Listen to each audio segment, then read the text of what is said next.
You're listening to In Healthy Company with Dr. Tim Stevenson. In this podcast, we're all about mental health and general well-being. We'll be interviewing guests and providing a safe space for them to discuss any mental health issues. For me, holistic health is far more than just not being sick. Please remember we're unable to give health advice on an individual basis. However, please do feel free to email us with your issues at wellbeing@thehealthycompany.com. and we may deal with them on the show. This morning we're in Healthy Company with David Gill, and David and I met some time ago over supper, and then coincidentally he came in to me for a medical to go on board ship. I did. And I started talking about your job and talking about what we're going to be talking about today, and that's where we struck up a friendship that I hope comes across in this presentation. Or as my daughter said, because we're talking about dolphins, we should call it a podcast. Sorry, but that's not bad. That's a dad joke. It's a dad joke, but she did it, so she's inheriting it from me. Anyway. I like that school of thought. Yes. Oh, okay, so let's get on with it. Let's get on with it. So tell me a bit about yourself, David. Tim, thanks very much for inviting me. No I know problem. we've talked a long time about doing this, and I've been thinking a lot about it. And I came to you because I started to work for a company called Hurtigruten. They're now known as HX Travel, and my role is as an environmental scientist on the ship. But one of the things that I'm asked to do is, as part of a team, is to do wildlife watch. And my observations when I'm out on the bow of the ship is we're observing all the animal life and everything like that, birds, fish, anything that we see. But the thing that really captures everyone's attention, of course, is cetaceans. And what I mean by that is whales, dolphins and porpoise. And over the years, I've been doing this for 5 years now, going all around the polar regions of the world, just enjoying the moment when we see a humpback whale, or we see a pod of dolphins of any description, just seeing them. And I've really learnt and loved watching people watching them. And that's the bit that I'm really, really interested in. And that's what we started talking about, because I told you I was interested in the power of words and the thoughts around, and how our brain, why do people smile whenever they see them, and why does it make us feel happy? So I was interested in the sort of mechanics of what happens to the your sensory input of the eyes, and then how it's modulated in the brain. And I've done a lot of research on it. Another dad joke coming up, and this is from my wife actually. Right. But it's the release of endorphins rather than dolphins. Anyway, I'll come back to that joke later. No, we'll not cut that one out.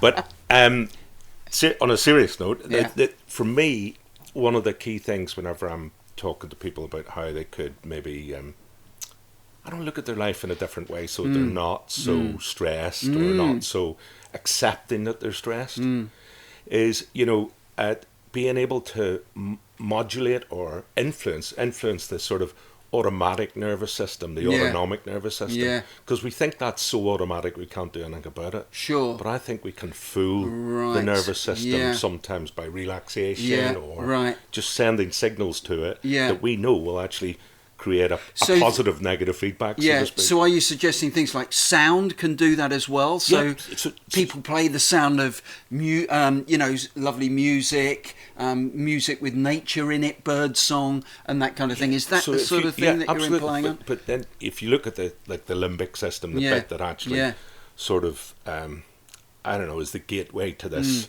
melting pot in our brain that is emotion, is memory. The whole thing. And yes, the memory bit comes in, so it comes from all angles. So your memory is the sound or the smell. I've gone across the Mediterranean, and I didn't see a whale. I smelt it beside us as it went. Wow! Just the stink of the blow. And so that's in my. I don't know where it is in my head. Yeah, sure. And even just saying it now, I smile when I'm saying it. I can see it in your face. And so That's what just amazed me about dolphins, and that's why I spoke to you about it, because in a way they're an embodiment of how nature, and we'll come on to that later on. But it really was the key for me talking to you about the dolphins specifically, just because of my experience on boats, things like that. So like, I do a lot of sailing, as you know, and one of the most wonderful things is to let people, whenever dolphins present them to you, so I'm not saying go out and find dolphins, I'm saying when they just come to you, and they come to you, we'll talk about that later as well, they come across to the boat, they come across to entertain or be entertained, but when they come across, to see people's faces and the happiness that it generates, and they're all jumping for their phones, and I'm saying, put your phone away, put it away, just get up there, get up to the front of the boat, stand up there, I'll take the wheel now if I've been letting them steer or getting them to steer, go up to the front of the boat, stand there, look, smell, take in the feel moment. it, listen to the noise of the waves, and that's going back to what you're saying about the, what is it that we remember, or what creates that memory, but it is magical to see their smile, magical to see their happiness, and that was the other thing. We were chatting about this whenever we were talking about doing this podcast. I was trying to remember the Buddhist word for it, and I looked it up. It's mudita. Mudita, you wrote about it, And mudita is the whole thing about, it's like that altruistic happiness. You're happy about other people's happiness. Yes, you build on the back of that. And I used to feel guilty about doing anything for myself, including trying to make if you make somebody happy, you're not doing it because you want to be happy. But you should accept it. It can make you happy to make them happy. Yeah, absolutely. So, just let it happen. Yeah, exactly. So, I mean, we'll ramble around. I'm sure we'll ramble like this quite a bit on it, but I think it's all relevant to what we're talking definitely about. Relevant. It's the whole picture, isn't it? It's everything together. Definitely. When I was talking about the ship and stuff like that, and I do some guiding out of the marina with the Sussex Dolphin Project. Sadly, not as much as I would like to do, but I do that when I'm home as a volunteer, and we'll go out there. It's not often, of course, that we come across dolphins, but just being out there is fantastic, and then talking to people about the possibility of engaging with these animals excites them anyway. But if you do come across a pod, and I haven't personally, but if colleagues come across it, the effect is just amazing. And it's not just little children, it's people right across the board. It's universal. It is totally universal. It's like a collective smile as well. Like everybody, it's infectious. The smile and the laughing. It's sort of the gleeful. Absolutely. I had a wonderful moment on a ship, and a little lady was walking along the deck, and there I am with my binoculars, blah-de-blah, and she said, David, I've never seen a wild dolphin. I said, well, hang around, we might just be lucky. Anyway, she wandered off to do whatever. Lo and behold, a couple of minutes later, they came into the bow, they started to ride the bow and all of that, and I caught up with her. I said, quick, come and have a look at this. And I tell you what, the magic feeling that she had was just wonderful for me. And I tell you what, I got the biggest hug I've ever had. And she was thanking me for it. It had nothing to do with me. I had just seen them, and there we were. And that makes it very special. And that was a really old lady. She could barely walk. She had a frame fantastic. And stuff. So, it just tells you that it's not just kids or young people. The other thing I was interested in it is, I said earlier on about the dolphins coming over to us in the boat. I've seen them in the distance, like we might be going up the channel or down the channel, and they're going the other way, and they might be a quarter of a mile away, and it's as if they've seen us at the same time as they see them, and they just make a beeline and come over towards us. Yeah, they do. And so, do we make them happy? It's difficult to measure that. Of course it is, Tim. Yeah, we can't measure that. All we know is that dolphins can and will be attracted to the boats. Be your sailing boat or even a big ship such as that we have. And they will associate with the boat. My interpretation of that is they like to come and play in the bow wave. So your boat, as it's cutting through the water, is creating that wave, and for many dolphins, and indeed other animals as well, they will come in and play in that. Now, I think that interaction, they can pick up the sounds that are coming from the people on your boat. They're hearing you laugh, you're hearing other people laugh, and they will respond to that as well. And the reason I say that is because I've seen it, and you may well have seen it as well. When the dolphins come along, they actually turn so that they're eyeing you up on the bow. They definitely do. And they They're do looking, that. They're definitely looking at us. And you hear people, sort of squealing more, smiling, and I think the squeals bring them as well. They do. Excitement. Yeah, absolutely. So I think there is that two-way thing, but it's very difficult to measure that from the dolphins' perspective. It's very easy for us to bring our values to it, and we must not do that. Exactly. It's their interpretation. So the whole thing about anthropomorphism. Yeah, exactly. The word that I didn't know until recently. But putting our human values to what they do, to other animals. And it's very easy to do that, and we must not be tempted to move down that line. But they definitely come around. And on New Year's Day, going across the Drake, New Year's Eve in fact, was the end of 2024, and we came across a pod of orca. And I've never seen this happen before, in the Drake's Passage, that's between South America and Antarctica, and we picked up 40-50 orca all going in one direction, and they saw us, and as you've just described, they turned round and they came towards the ship. Magic. And there was calves in there as well. Got photos of it. Amazing. So going on to the orcas, it's one of the things it's not all blissfully happy stuff. No, it's not. So there's indeed. a couple of things I was thinking about bringing out here, but talking about orcas for a minute, I do a lot of sailing, and I've sailed down the Spanish and Portuguese coast, and then into the Mediterranean, and I've been struck by the fact that the orcas have been attacking boats, and they've been attacking the rudders of boats, and I'm not going to go into it here because some of it's quite frightening. Yeah, it is very indeed. frightening. Yeah, but it's not all blissfully happy. No. And then the other thing is that when I said to a friend of mine that we were going to talk about this and do a podcast about this, they were saying, but the dolphins out here are attacking porpoises. Yeah, indeed.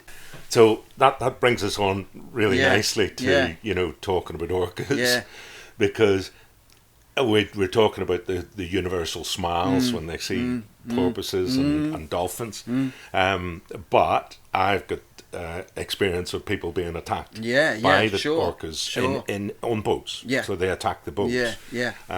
And some frightening experiences that we'll not go into in detail, but it's a definite it's a definite thing that that they've been targeting particular boats, sailing boats with rudders that are in a particular it's shape. the rudders they're after. They're after the rudders. And the other thing that whenever I told somebody recently that we were going to do this podcast was they were saying, dolphins aren't all nice. They've been attacking porpoises out here. Okay, well, I'll comment on that as well if I may. No, go on ahead.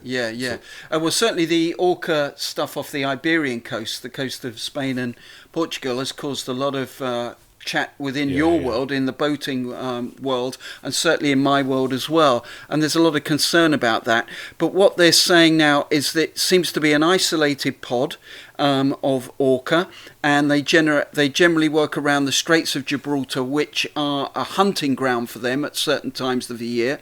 And they have, since COVID, when boats and things started to move again in a lot more quantity, they seem to have taken it upon themselves to start, I shall use the word playing rather than attacking, because again we're getting that sort of human value stuff coming in. And I think that there seems to be this pod, and the orcas work in a matriarchal sense. They follow a female. This is fairly common within the dolphin world, and there's various different schools of thought on this one, but there is a recognition that within that pod there is an elder female who shows that she's been affected by some kind of ship strike, some kind of hit from a boat. Now, whether that's generating these other animals to attack the rudders, impossible for us to say, because now I'm bringing my values to it. Is that Gladys? Yeah, that's Gladys. That's the one. So, there's all that school of thought, but nobody really understands what's going on there. Yeah. And I think it's important to recognise that while orca, killer whales, kill things, they kill other whales, there is no evidence, we have no evidence of killer whales killing wild killer whales or orca killing anybody anywhere in the world. No. And They're fascinated with people, but they never ever touch them. I would concur. I mean, one of the chaps that I was talking to who had been attacked, whose boat had been, I'll change the word attacked, to being played with, and he literally said they wrapped their teeth, the jaws round the rudder, and steered the boat. So, they actually propelled the boat forward. I think it's a game. I think it's a bit of play, and then the awful events that follow with capsizing of boats and all of that, and must be horrific. I've seen, and I'm sure you've seen video evidence of that as well. Must be terrible. But I think they're not after the people. No. They're just generating this playful act, call it what you will, to do what they do. So going on from that, it's not all goo goo gaga. No, not at all. Going on. I just want to add, go on, if I may, that the only time that orca have ever killed anybody is when they're in captivity. And it's been documented at SeaWorld in the United States of America, where the trainers have been taken by an orca in a tank. And they don't eat them, they drown them, and they leave the body, which is an interesting in itself. I just wanted to add that. No, absolutely. And it was interesting you say that about captivity, because we were recently in Madeira and we went on a dolphin spotting cruise. And it was with a really, the chap was obviously passionate about the dolphins. And he was saying, this is the way to see them. Please don't go and see them in captivity. Right. Because he was talking about the depression that they get. They're in captivity, but that's... You and I know about sea life over in Brighton, and you and I certainly remember as a young boy going to see the dolphins playing in the tanks over there. Well, my son James was whenever he was little. Sadly, I wasn't there, or maybe gladly I wasn't there to see it, but he was put into a rubber dinghy and towed round by one of the dolphins. Missy and Silver. There you go. So, but those days are gone, and happily that's going right across the world now. Do you remember I was talking to you about a place, as in a fish, or it might have been a skate. Yes, that's right. Yes, you were. So Rosie was in the aquarium in Portaferry, where I'm from in Northern Ireland. I'm from Killyleagh, across the loch.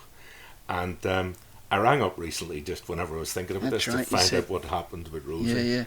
And when the aquarium about 9 years ago was being redone, Rosie was sent off somewhere else. So if anyone ever listened to this and knows where Rosie is, there you go. There's an appeal. But the important thing for me in that was fish like that live to 40 years, like those fish. Obviously, cetaceans longer. Much longer.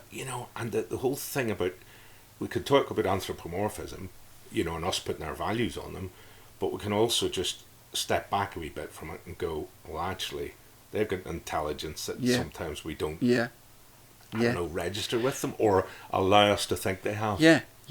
Oh, definitely. I mean, let's go back to the dolphin situation. Back in the day, in Sea Life in Brighton, they were balancing balls on their noses and chucking fish in the air and all of this kind of stuff. And they still do that. We've got evidence to see that they play with things.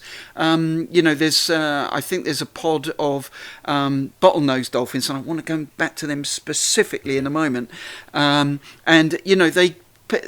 learnt to pick up seaweed and travel around with it on the end of their noses, on the end of their snouts, and play, and then they'll pass it to another animal who will do the same.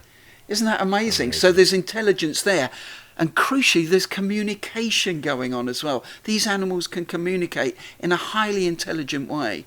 which is fascinating. And that thing about being sentient, and I eat fish. Yeah, and I love same, fish.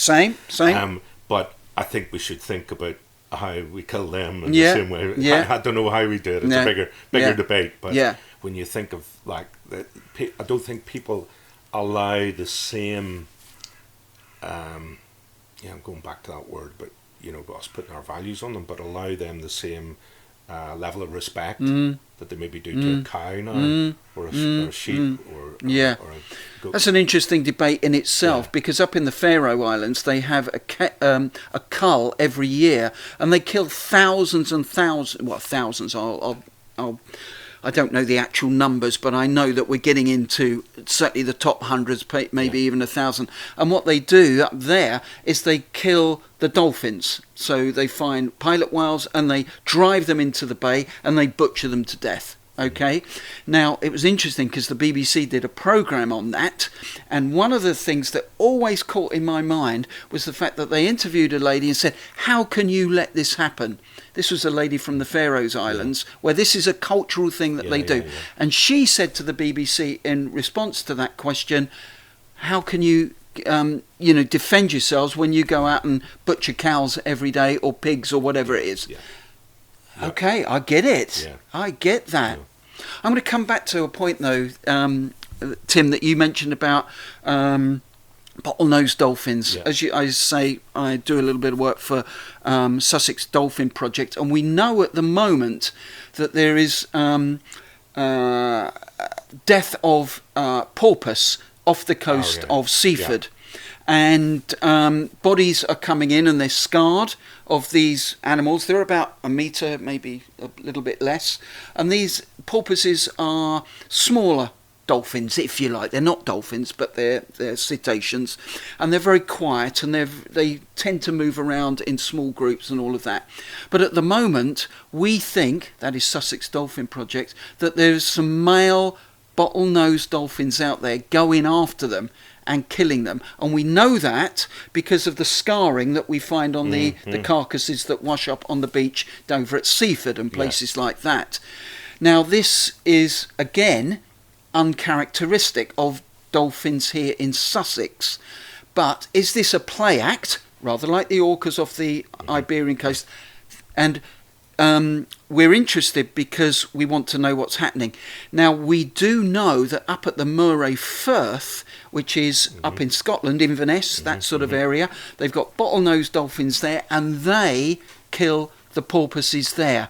Now, there's a school of thought, there's a pun coming down the North Sea coast at the moment, that 3 young male bottlenose dolphins have come from the Moray Firth, and they're carrying on that behaviour here in this area. But we don't know. Yeah. So we're still trying to gather evidence for that. But it's not all happiness. It's a tough world out there, and these animals have got to live and survive. So the other thing I want to challenge you with, how do you balance ecotourism? You were talking about and I know that you're passionate about the environment, and passionate about environmental scientist, but tell me a wee bit about how you balance that. Yeah, it's a difficult one, isn't it? But I go down to Antarctica fairly frequently, and year on year you can see that there's more and more impact. There's more and more ships down there. Every bay that we go into, there's another ship there. It's all tightly monitored and all of that kind of thing.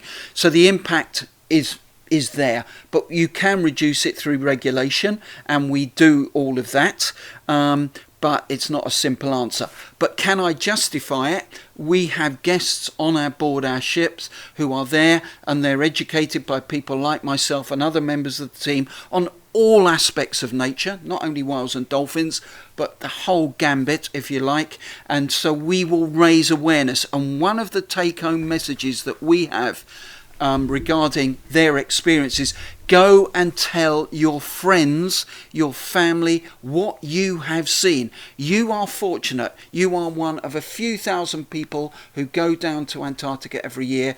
You are experiencing something that many people will never experience. So go home, Don't bore people, but show them some of your favourite photos. Well, I'm definitely not bored by you. I went to listen to you recently, and it was just coincidence. We started talking about the literally the previous day. Yeah. We were talking. Yeah, about we this. were. Yeah. And then I went to listen to your presentation. I think it was called "Mummy, What Was a Polar Bear?" Yeah.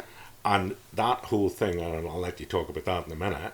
But that whole thing of bringing in the awareness, and there was bits in there I thought I was relatively well educated with it, but I didn't know. I mean, we're not going into it here, but the change in the Gulf Stream and the global implications, climate change rather than global warming, and the whole thing of that.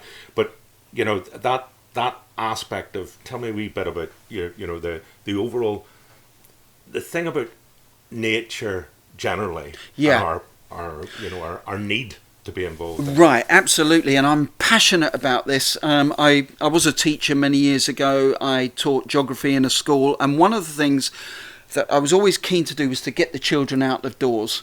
And it's the same, if I take you outdoors, I can walk you along the river here, and I will engage you with the sounds of the birds or whatever we're seeing.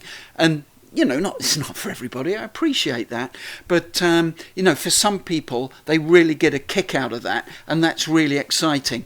However, the reason I did that talk is that things are changing. We are seeing it here locally on what's going on in our environment, and I wanted to bring that, make that apparent to people like yourself who've got, you know, an interest in this. You've got a history and a knowledge of this area, and things are going to change, and we need to understand what those connotations are, and that's going to affect not only you and I, but people across the world, and indeed the distribution of dolphins off this coast here, and that will have an impact on everything as well. And we're coming round to it about the more general point about nature, not just dolphins, but I'm, you know, very interested in the whole thing of well-being, being physical, psychological, social. The World Health Organization definition was physical, psychological, and social well-being, not merely the absence of disease. But I would add, and many people add to that, spiritual. And not whether that's religious or not. No, it doesn't matter.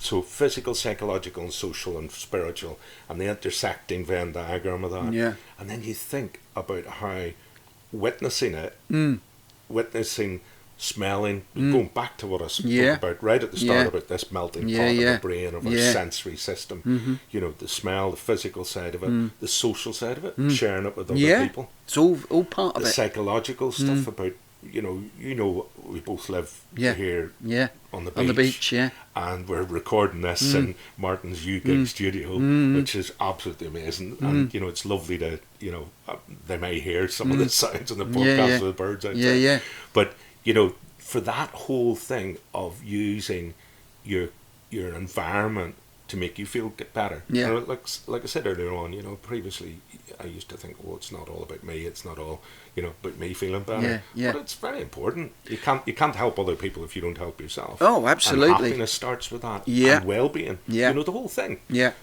Eating well, exercising with other people, witnessing. You know, the best thing for me is some of the walks we go on. You know, we have a Tuesday trekker group, and we walk all around the downs, and everybody smiles and enjoys seeing a particular bird or just the change. Absolutely, it's not all about cetaceans. It's a much wider thing, and the RSPB did a fantastic piece of research in 2015, so it's dated a little bit now.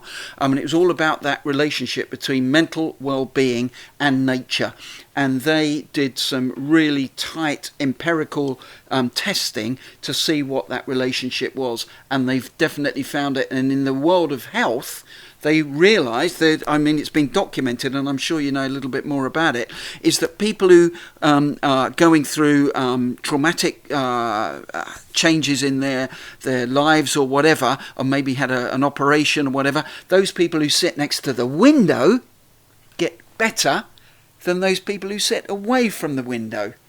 Now, I find that fascinating, and to me, that encapsulates everything that you've just said. So you can be lying in a bed, or you can be out there on a boat or walking the downs. So one of that was one of the Yeah. things that inspired me many Yeah. years ago. Yeah. I used to talk about the well-being, happiness, health and social networks. Yeah. And that was the front of my Yeah. BMJ from January 2009. No, 2009, so, yeah. We've been talking about this for a long time. Yeah. Tell me a wee bit about, I know previously you were actually, you were a teacher. Yeah. And you were in Bhutan. Yeah, I was, And yeah. And this sort of ties in with what we're talking about the overall. Yes. Yeah. GNH, Gross National Happiness. It was introduced by the King of Bhutan, I think in the early 2000s, something like that. Forgive me if I've not quite got that right. But anyway, this is a philosophy. Bhutan is a Buddhist country, and everything about life, death, everything is associated with Buddhism. And as part of that, the king recognised that while you and I have gross national product, gross domestic product, and all of that sort of nonsense, they appreciated that wasn't important. So when I was out there, I was part of this as well, and what they did is that they engage people with things that you've just talked about: being out of doors, socializing, playing sport, doing all of this makes the ingredients for this thing called GNH, and that's what the king wanted, and as a result has been picked up by many Western societies, and they see that there's lots and lots of benefits through this idea. And I think you were talking about Denmark the other day, and they've got some kind of measure of happiness there, and saying that they're one of the happiest countries in the world. Oh, right, yes. Yeah. You can see from my face that I've forgotten what I spoke about. Yeah, right. So thanks a lot for that. Thank you for it setting me up for that one. I must borrow that book off you. Yeah, it's full of statistics. Brilliant. It's just trying to sort of prove the point. Anyway, I mean, I'm going to summarise if I can. I mean, it's been great to explore this special place that whales and dolphins have, but nature generally in our well-being. It's not just our happiness; it's our well-being. So happiness is part of well-being, and I think we've got to allow ourselves. And I put inverted commas around the allow whenever I was doing the summary. And it's a ridiculous thing to say, allow yourself to feel happy. Right. But allow yourself the time to witness these things and experience these things. Yes. And assimilate them and let them go into this melting pot that creates memories, definitely, that helps well-being, that balances your parasympathetic and sympathetic nervous systems. That's because, right. We don't have to fight or flight. We can assume that, assess the information and deal with it. Yeah. Rather than fight or flight. It doesn't have to be. No. So the whole thing about balancing up and promoting well-being and this being part of it, I've just been fascinated listening to you and talking to you, because it's lovely, and this just hasn't been a lecture from you, and I'm really grateful. No. Because we've spoken often about it, and it's felt as if we've had the same. We're singing from the same hymn book, ultimately. Absolutely. I think my takeaway from this, Tim, is that, wherever you live in the country, you've always got open space around you. There will be something. It might be your city park. It might be your beach. We're lucky enough to have that. We've got open countryside. Make some time with your family, the people that are important to you. Take them out. Learn stuff about it. What is that flower? What is that bird in the tree? And take an interest. And I think for me personally, having been in the education system, engaging kids with it, they love this stuff. And I think if we can get them on side early, then they will be the stewards for the future. And I think that can only be better for dolphins, for the flowers, for the birds, but ultimately for them. Thanks for being in healthy company with me, Dr. Tim Stevenson.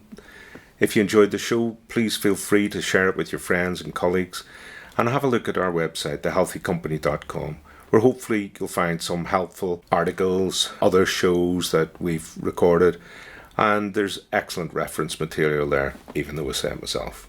Thanks again.